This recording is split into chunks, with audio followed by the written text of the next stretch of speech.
एकट्या तिघी. त्या तिघींची ओळख तशी अपघातानच झाली. कॉलेजच्या पहिल्या वर्षाच्या त्या तिघी, एवढंच त्यांच्यातलं समान सूत्र.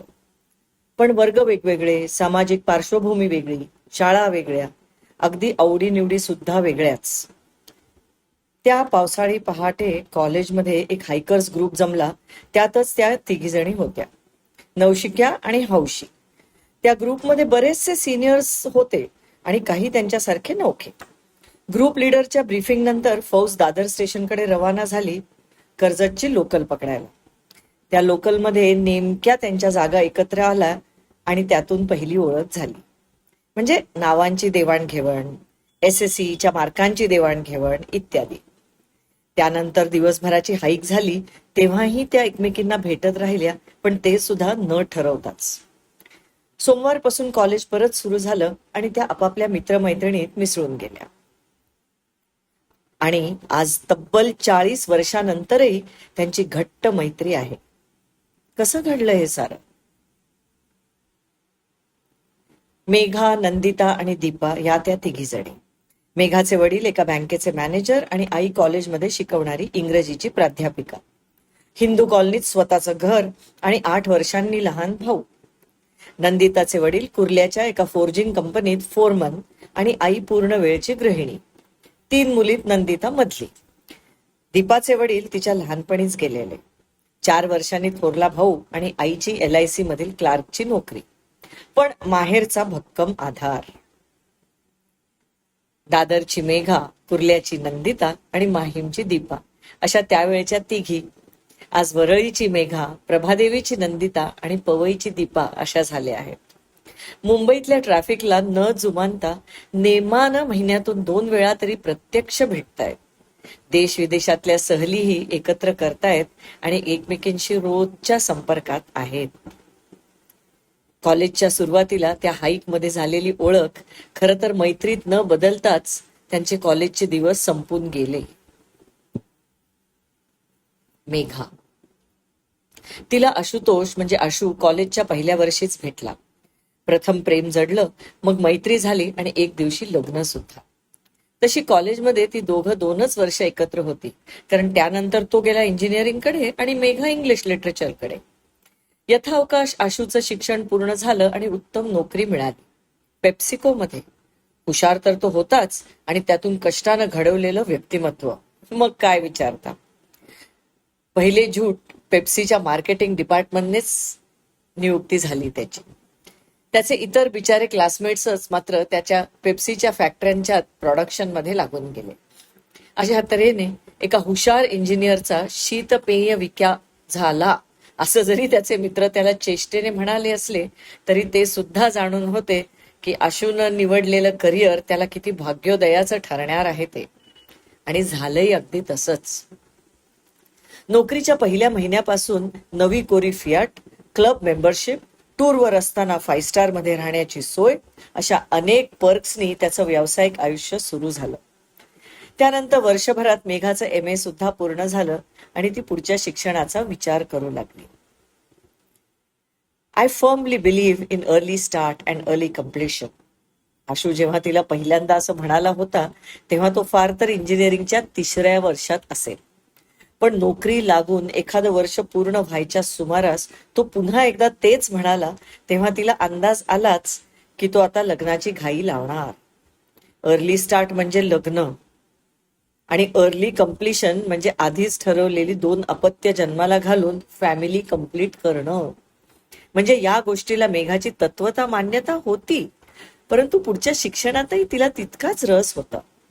पण आशूच्या प्लॅनिंग पुढे तिचं फारसं चाललं नाही, किंवा तिनं फारशी चालवलीच नाही हेच खरं. लग्न मग लगेच झालं. आशूच्या इच्छेनुसार 4 वर्षात फॅमिली ही कंप्लीट झाली आणि त्या सर्व रेट्यात मेघाच्या पुढच्या शिक्षणाची इच्छा पार थिजून गेली. तिकडं आशूचं यशोरथ जोरदार दौडत होतं आणि त्या ग्लोरीमध्ये आकंठ बुडून इकडे मेघा 2 मुलांना मोठं करत होती. आशूचा चढता आलेख आणि त्या अनुषंगानं आलेली आर्थिक सुबत्ता यामुळे आपलं सामाजिक स्थान वरच्या श्रेणीकडे झुकलंय हे मेघाला जसं जाणवू लागलं, तशी ती स्वतःमध्येही हळूहळू बदल घडवू लागली. तिच्या ब्युटी पार्लर मधल्या फेऱ्या वाढू लागल्या. तिचा शॉपिंगचा रस्ता दक्षिण मुंबईकडे सरकला. ती त्यांच्या क्लबच्या लेडीज विंगची अध्यक्षा झाली. तिनं बुक रीडिंग क्लब जॉईन केलं वगैरे वगैरे. तिचं सर्कल सुद्धा तिनं आता जाणीवपूर्वक कॉस्मोपॉलिटन तर बनवलंच, पण आशूच्या कॉर्पोरेट सर्कल मधल्या मित्रांच्या बायका तिच्या नेहमीच्याच बैठकीतल्या मैत्रिणी झाल्या. काही वर्ष अशीच सरली. कॉलेज संपूनही आता तब्बल 10 वर्ष झाली होती आणि एक दिवस तिला ते निमंत्रण आलं, कॉलेजच्या हिरक महोत्सवाचं. माझी विद्यार्थ्यांसाठी एक स्नेहमेळावा आयोजित केला होता त्याचं. आशू, हे बघ काय आलंय. हो, मला पण आलंय. मग जायचं का आपण? मजा येईल जरा. Visiting our alma mater after decade. छे ग, जेमतेम 2 वर्ष काढली मी त्या तात्या कॉलेजात, ती सुद्धा इंजिनिअरिंगचं लॉन्च पॅड म्हणून. मी काय करू तिथे जाऊन? I have no memories of that institution. असं कसं म्हणतोस आशू? आपली ओळखच त्या कॉलेजमधली ना, मग नो मेमरीज म्हणजे काय? मेघ, तू माझी मेमरी थोडीच आहेस, तू तर माझा श्वास आहेस. श्वास, प्रेझेंट, कंटिन्युअस. बास बास. कुणाला नकार देताना किंवा विरोध करतानाही हरभऱ्याच्या झाडावर कसं चढवायचं हे तुझ्याकडून शिकावं बरं आशू. आणि मार्केटिंग मध्ये गेल्यापासून तुझं जे पॅकेजिंग असतं ना, ते तर केवळ अप्रतिम. असं नाही ग मेघू. अरे ठीक आहे, मला कळलाय तुझा निर्णय, पण मी जायचं म्हणतेय, म्हणजे जाणार आहे त्या समारंभाला. नंदिता. कॉलेजमध्ये बीएससी करून नंदिता पुढे गेली मुंबई विद्यापीठात एमएससी करायला. पोस्ट ग्रॅज्युएशन संपवून एक नोकरी मिळवायची ठाण्याच्या औद्योगिक पट्ट्यात, एवढं साधं उद्दिष्ट होतं तिचं. वडिलांची रिटायरमेंटही जवळ आलेली, त्यामुळे घरातला आर्थिक भार लवकरात लवकर उचलावा इतकीच तिची इच्छा होती. 3 वर्षांनी वडील असलेली बहीण एव्हाना नोकरीला लागून तिच्या परीनं तो भार हलका करतच होती, पण नंदितालाही तिची जबाबदारी पार पाडायची होती. धाकटी बहीण तिच्यानंतर तब्बल 7 वर्षांनी झाल्यामुळे तिच्या भविष्याची तजवीज करावी हाही नंदिताचा ध्यास होताच. पण तसं काही घडायचं नव्हतं, ते तिला त्या दिवशी अचानक कळलं. म्हणजे एका संध्याकाळी वडील तसे रोजच्याच वेळी घरी आले आणि नंदितानं पाण्याचा पेलाही त्यांना रोजच्याच सारखा दिला. घोटभर पाणी पिऊन म्हणाले, आई कुठे आहे? आणि ताई आली आहे का कामावरून? हो, दोघी आतच आहेत. आणि त्यांचं घर इतकं काही मोठं नव्हतं की आतल्यांना त्यांच्या येण्याची चाहूल लागू नये. त्यामुळे नंदिताचं उत्तर संपायच्या आतच त्या दोघी दिवाणखान्यात आला. आईकडे बघत बाबा म्हणाले, ठरलं ग, ठरलं आपल्या मनाप्रमाणे. दोघीही एकाच घरात. आणि एक मोठा उसासा सोडला. आईला अर्थातच या गोष्टीची पार्श्वभूमी ठाऊक होती, पण त्या दोघी पोरींना अजिबातच नव्हती. त्या दोघी बहिणीत त्यातल्या त्यात नंदिता थोडी धीट, म्हणून वडिलांना विचारलं, दादा काय म्हणताय तुम्ही? कोण दोघी? काय ठरलंय? कोणतं घर? अगं तू आणि तुझ्या ताईचं लग्न ठरलं अण्णा भाऊंच्या मधल्या आणि धाकट्या मुलांबरोबर. म्हणजे हिला माहीतच आहे की अण्णा किती दिवस माझ्या मागे लागलेत ते, पण आमचीच मनाची तयारी होत नव्हती ग. पण ती शेवटी झाली आणि अण्णा भाऊंना आज होकार कळवून आलो. अण्णा भाऊ दादांपेक्षा 4-5 वर्ष मोठे, पण दोघांचा स्नेह पार सावंतवाडीतल्या त्यांच्या शाळेच्या दिवसांपासून. दादांना ITI करायला मुंबईत आणणारे अण्णा भाऊच, आणि सुरुवातीच्या काळात छोट्याशा चाळीतल्या घरात आसरा देणारेही अण्णा भाऊच. त्यामुळे अण्णा भाऊ आणि त्यांच्या कुटुंबियांशी या मुलींची ओळख लहानपणापासूनच. शरद आणि शेखर म्हणजे अण्णांचा मधला आणि धाकटा हे तसे नंदिता आणि तिच्या ताईचे लहानपणापासूनचे मित्र. 2 कुटुंबातील स्नेहामुळे, खरं तर अण्णा दादा ह्यांच्या मैत्रीमुळे. पण तरीही हे लग्नापर्यंत जाईल किंवा जावं असा विचारच दोघा बहिणींनी कधी केला नव्हता. पण शेवटी सर्व काही अण्णा दादांच्या इच्छेनुसारच झालं. अर्थात ते तसं होणारच होतं म्हणा. शेखर एक होतकरू आणि निर्व्यसनी मुलगा होता, आणि त्याला नको म्हणावं अशी नंदिताची प्राज्ञाही नव्हतीच म्हणा.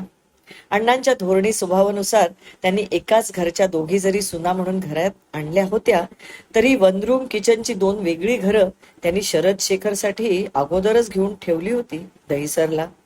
आणि ते मोठ्या मुलाबरोबर परळात राहत होते.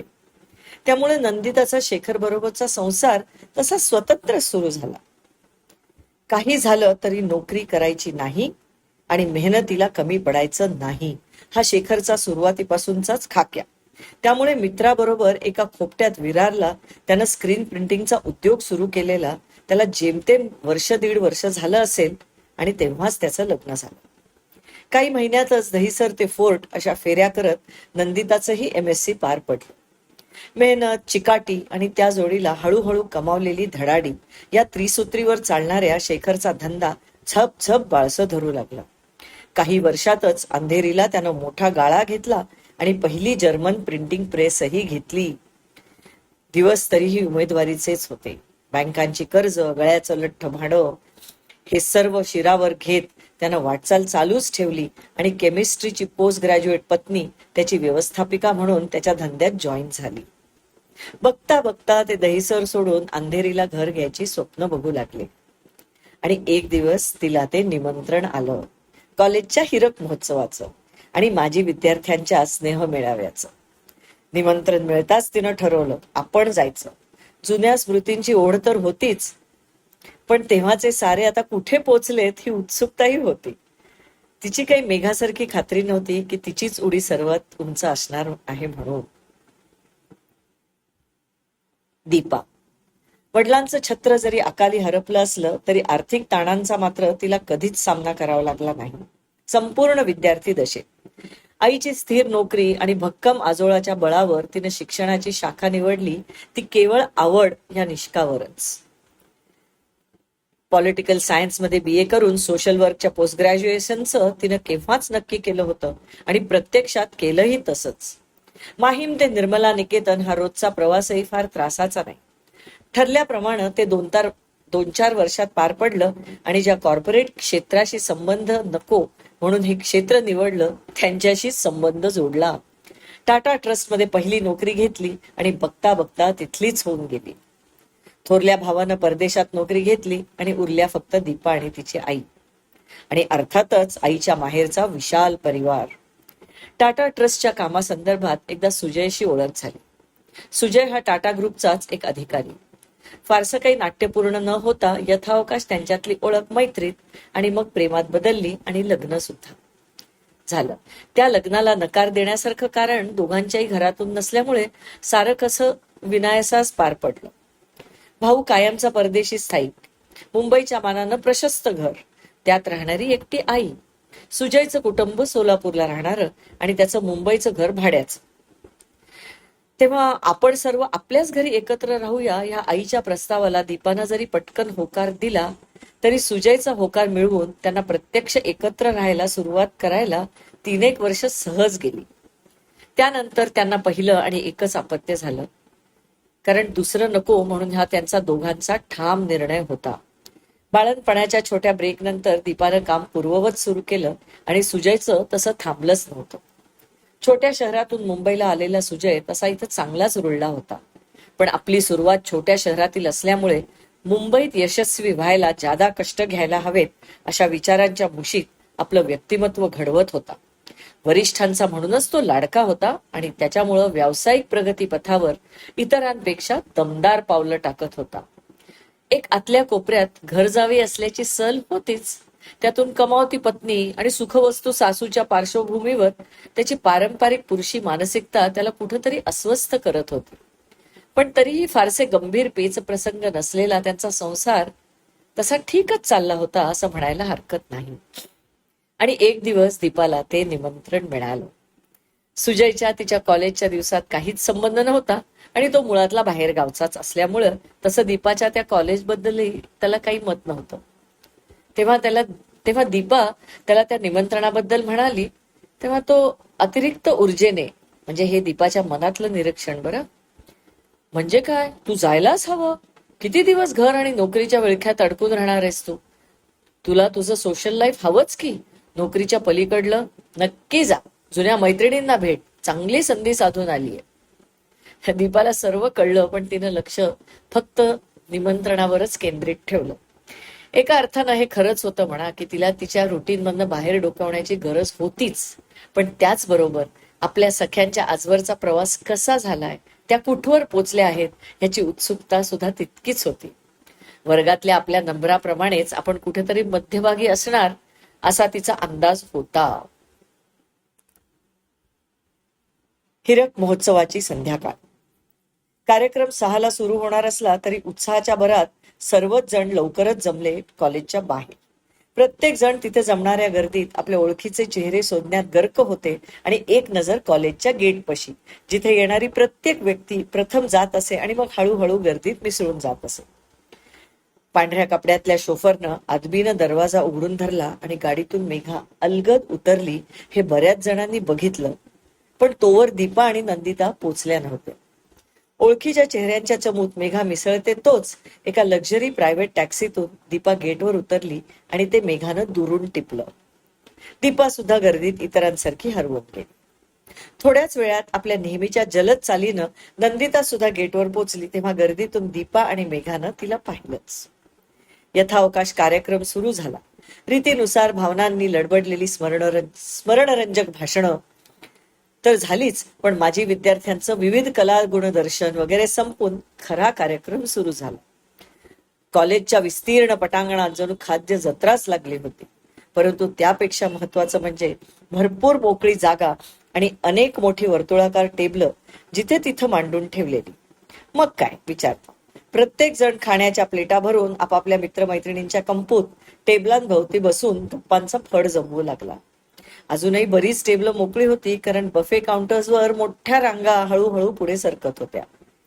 तशा एका रांगेत त्या तिघी एका पाठोपाठ आल्या आणि त्या सायंकाळी प्रथमच एकमेकींना भेटल्या. ओळखीच्या नेत्रपल्लवी पलीकडची तर त्यांची ओळख होतीच आणि म्हणूनच एकमेकींशी संवाद करू लागल्या.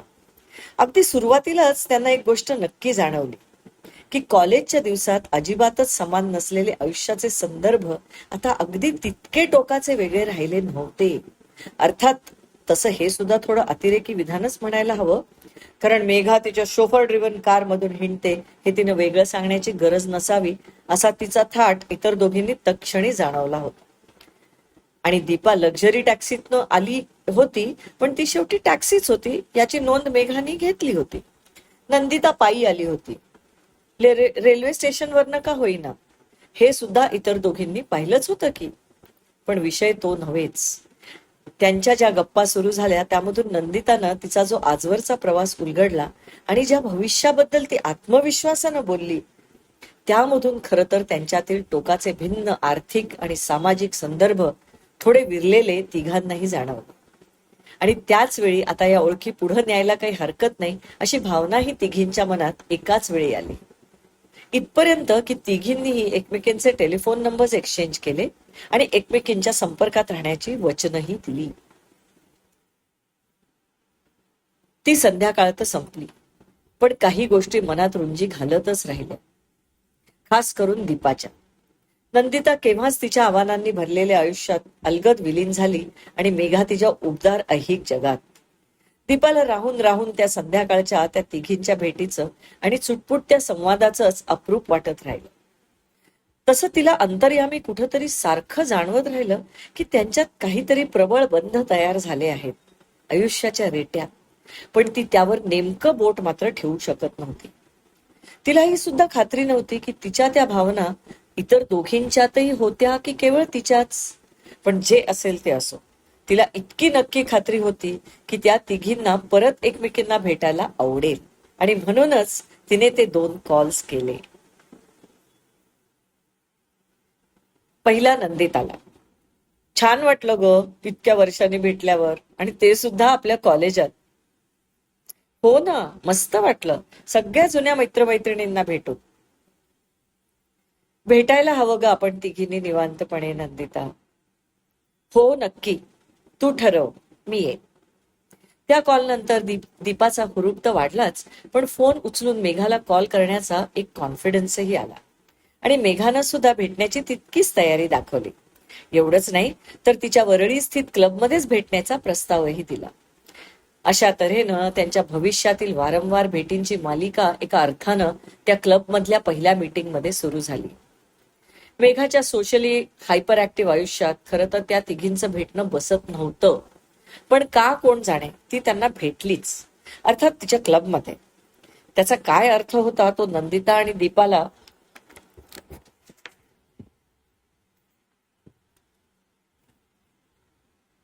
त्यांच्या परीनं समजलाच, पण त्या भेटीला मेघानं होकार देण्यामागचा तिचा एकटेपणा मात्र तेव्हा जाणवला नाही, इतकं मात्र खरं. दीपा तर सरळ सरळ आपल्या स्वतःच्या एकटेपणाचं उत्तर त्या भेटीत शोधत होती हे स्वच्छच होत. कारण त्या भेटीचा घाटच तिनं घातला होता. आणि कॉलेजच्या स्नेहसंमेलनात तू जाच असा आग्रह जेव्हा सुजयनं धरला होता तेव्हा त्याचीही तीच भावना होती हे तिला कळलंच होतं. नंदिताचं मात्र वेगळं होतं. तिच्या आजच्या बदललेल्या परिस्थितीत म्हणजे सामाजिक आणि मुख्यत्वे करून आर्थिक तिला आपल्या स्वतःला आजमायचं होतं. ते काही असो, त्या तिघी त्या दिवशी तिथे भेटल्या मेघाच्या वरळीच्या क्लबमध्ये. त्या तिघी तिथं असताना मेघाच्या नित्याच्या ओळखीच्या मैत्रिणी तिला तिथं भेटल्याच, पण कटाक्षानं तिने त्यांची दीपा नंदिताशी ओळख मात्र करून दिली नाही. याची या दोघींना जाणीव झाली, पण त्यांनी निग्रहाने ती दूर सारली.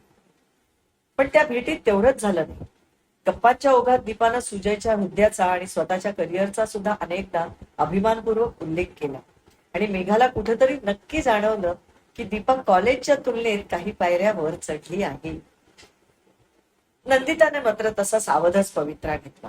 म्हणजे दहिसर ते अंधेरीचा तिचा प्रवास सांगताना तिला अभिमान वाटत नव्हता असं नव्हे, पण ती जाणून होती की अजून किती मोठा पल्ला पुढे बाकी आहे. असं असून सुद्धा नंदिता उत्कर्षाच्या फास्ट ट्रॅकवर आहे याची नोंद दीपानं आणि खास करून मेघानं घेतलीच. त्या भेटीत इतकं नक्की झालं, मेघाची सुपिरियॉरिटी कायम राहिली, पण तिला एवढं मात्र नक्की कळलं की दीपा आणि नंदिता सुद्धा प्रगती पथावरच आहेत. त्या दोघींची खरी मैत्री व्हायची शक्यताही तिला दिसली. दीपाला एक ग्रुप मिळाला, नंदिताचा आत्मविश्वास वाढला. मग नंतरच्या भेटी मेघाच्या क्लबशीच मर्यादित राहिल्या नाही. दीपानच त्या घडवाव्यात अशी परिस्थिती राहिली नाही. प्रत्येक भेटीत पुढची तारीख ठरत गेली आणि त्या वारंवार भेटू लागल्या. मेघा आशूच्या वरळी सी फेसवरच्या प्रशस्त फ्लॅटवर एक दिवस त्या जमल्या. मेघा आणि दीपा गप्पा मारता मारता नंदिताची वाट बघत होत्या आणि कायम वेळेवर येणारी नंदिता त्या दिवशी तब्बल 1.5 तास उशिरानं आली. सॉरी ग, एकदा मंत्रालयात गेलं ना की आपला वेळ आपल्या हातात राहत नाही. का ग, आज एकदम मंत्रालयात? अगं, इंडस्ट्री सेक्रेटरींना भेटलो शेखर आणि अंधेरीचा गाळा फारच छोटा पडायला लागलाय ना, म्हणून शेखर म्हणाला आपलीच स्वतःची फॅक्टरी बांधूया जव्हारला. शासनालाही त्या मागासलेल्या भागाचा विकास करायला असे उद्योजक हवेच आहेत ना. सेक्रेटरी साहेबांनी स्वतःच इंटरेस्ट घेतलाय. म्हणाले जमीन आम्ही देतो, फायनान्सेस पण अरेंज करतो, तुम्ही लगेच कामाला लागा. ते करायचं तर आहेच ग, पण फार मोठी उडी आहे. पण शेखरनं एकदा मनावर घेतल्यावर आणि शासनाचा भक्कम पाठिंबा असताना यश नक्कीच आहे. पण मेहनत सुद्धा ना ग. Wow, hearty congratulations Nandita. Hey we must celebrate, this is really special. म्हणजे काय, प्रश्नच नाही.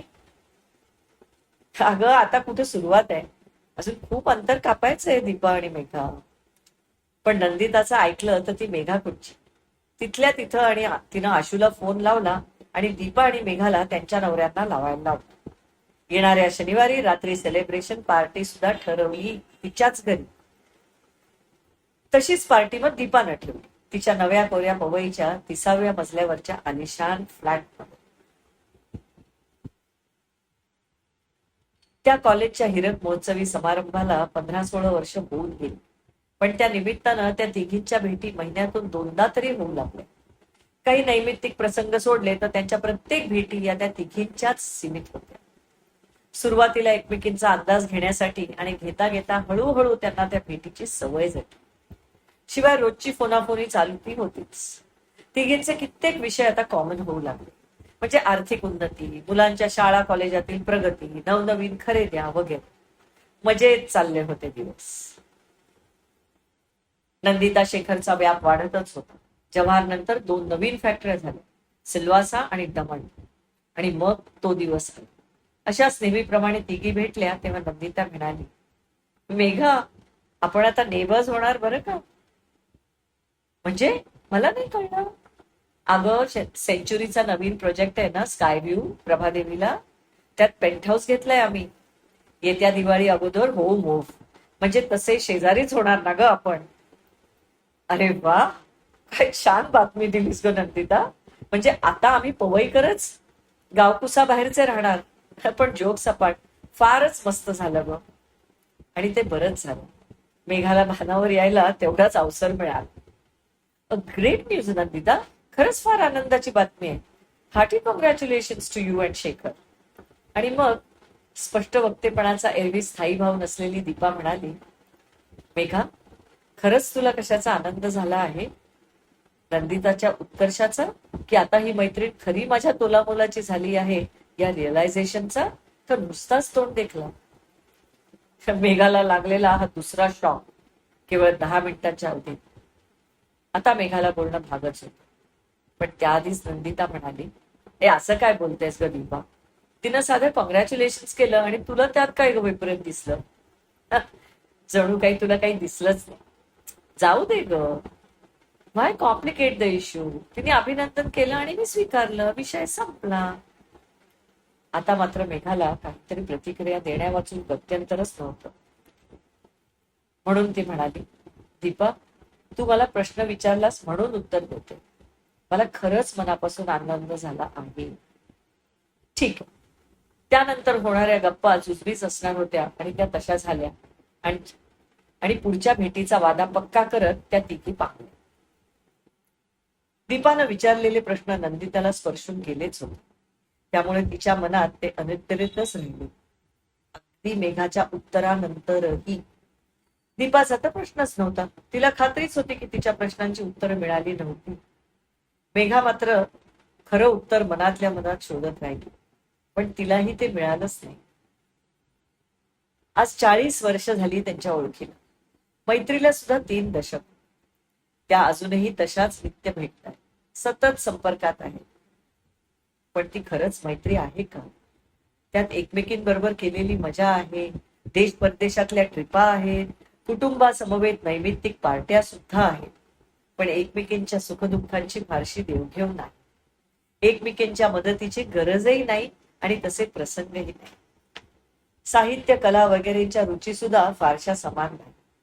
आयुष्य, समाज, जगाच्या विषयांवर संवादही नाही. तरीही जगासाठी 40 वर्षांची मैत्री आहे. एकदा केव्हा तरी दीपानं निर्माण केलेलं वादळही पेल्यातलंच होतं आणि त्यांच्या मैत्रीचा सागरही बशीत मावणाराच आहे. दीपा अजूनही एकटीच आहे. मेघा सुद्धा आणि नंदिताही.